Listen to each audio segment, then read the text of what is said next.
You know, there's this play written by a German named Goethe. I can never say that properly. It's Johann van Goethe, and I can't say it. But he wrote this play called Faust, and he wrote one part of it when he was quite young, and then Faust 2 when he was quite old. And he has a character in there, Mephistopheles, and Mephistopheles is the devil. And he actually has the devil explain himself twice, basically using the same words, which I really like. It was very profound.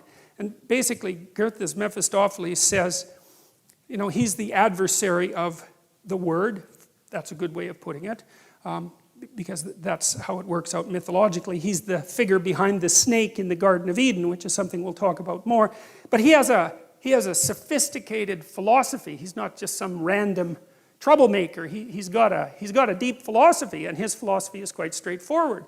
And it's compelling. It's compelling. And people are gripped by it quite often, far more often than they think. And his philosophy is, well, look around at the world. It's like Ivan Karamazov in the Brothers Karamazov, when he's trying to disabuse his younger brother of being a Christian monk.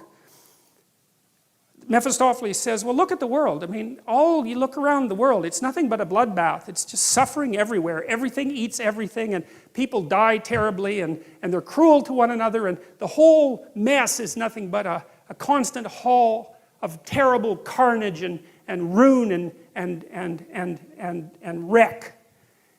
He says it'd be better if it was never existed at all. And that's a very, very interesting idea. And I do believe, and I've seen this in people many times, that in the depths of despair, especially when you've been betrayed, for example, and you wander into the wrong subdivision of the underworld, that's something that comes to mind. If you have a very sick child, for example, or maybe your whole family is suffering, as whole families do sometimes, an idea is going to come to you. It's like, good God, who put this mess together? And is it really worth it? Is it really worth the suffering? Suicidal people, they say no.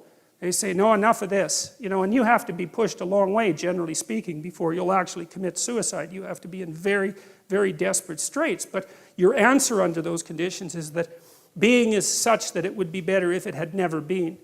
And that's I think it's a terrible philosophy, I believe, because I think what happens if you act it out is that you make the very things that led you to despair far worse. And I can't see that if it's reasonable to draw a logical conclusion that suffering justifies your desire to make being end, that the answer to that can't be to produce more suffering. That just doesn't make sense. And my observation has been that people who act out the Mephistophelian philosophy inevitably make suffering far worse. And then that raises the other specter of, well, do they want being just to cease, or are they just out for bloody revenge at any cost? And my conclusion has always been is that the mask is, well, being shouldn't exist because it's too terrible, but the true motivation is I'm going to make everyone suffer as much as I possibly can before I say goodbye to this place. And if you read the writings of people like the kids who shot up the Columbine High School, they'll tell you exactly that that's precisely and exactly what they concluded and then acted out. So anyways, but in this, God says that it was good. And I've thought about that a lot. It's like, because the question is something like, well, is something better than nothing? Because that's a really good question, And I thought about two things in relationship to that.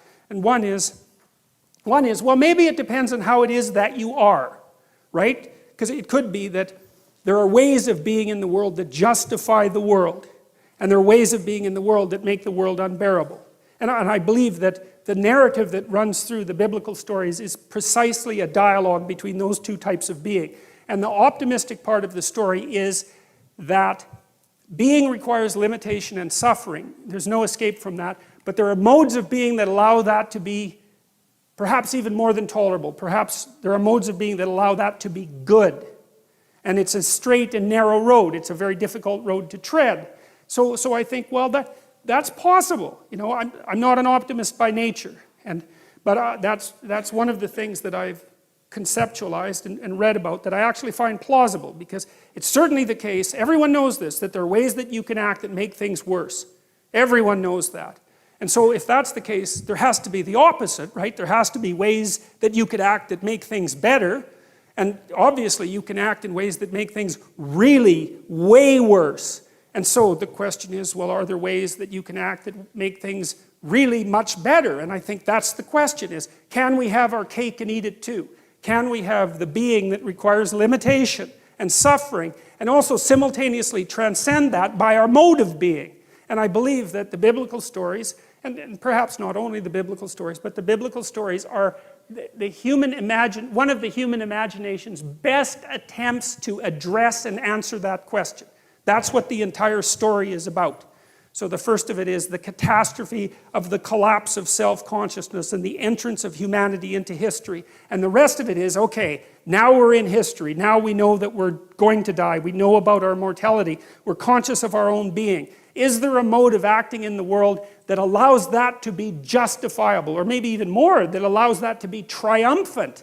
And then I would also say, maybe it's worth finding out, you know. That's the other thing that's so interesting, because you've got this short time on Earth, and there's lots of things that are very, very difficult to contend with, and you have the problem of tolerating yourself even in all your insufficiency. And one of the things that seems to me to be the case is that if you adopt a sufficiently profound mode of being, if you attempt to do that, then the mere act of lifting up that weight is enough to justify the fact that you're insufficient and mortal and bound by tragedy. And I believe that, and I believe people believe that, because if you watch how people act, they look for people they admire.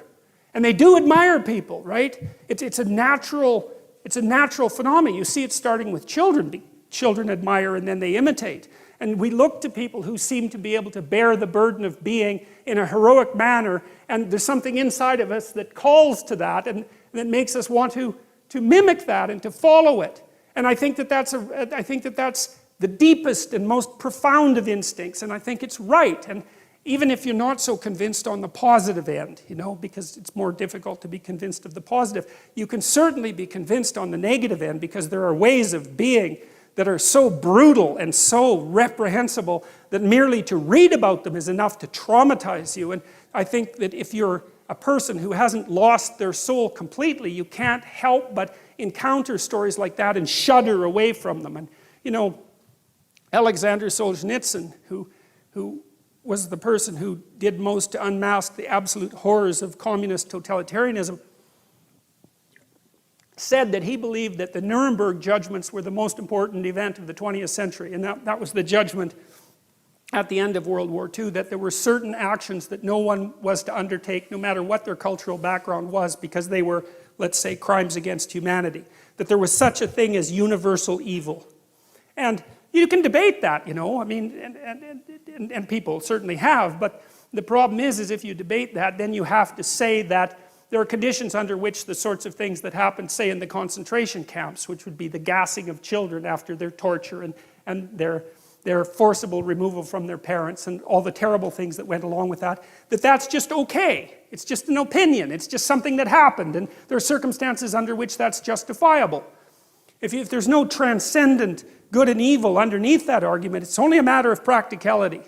And it seems to me that that's not the right conclusion to draw. That's how it seems to me, and that's what Solzhenitsyn concluded when he looked at the Nuremberg trials.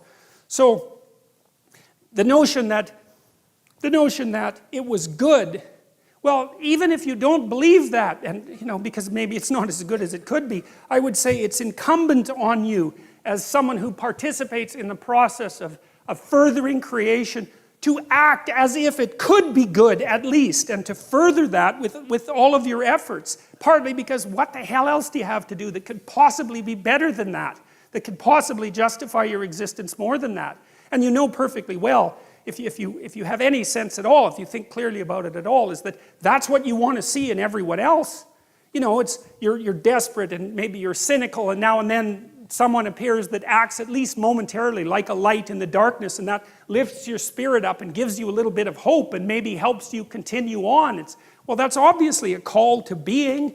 It's a statement from your own soul that says, well, there's something about that's how you should be.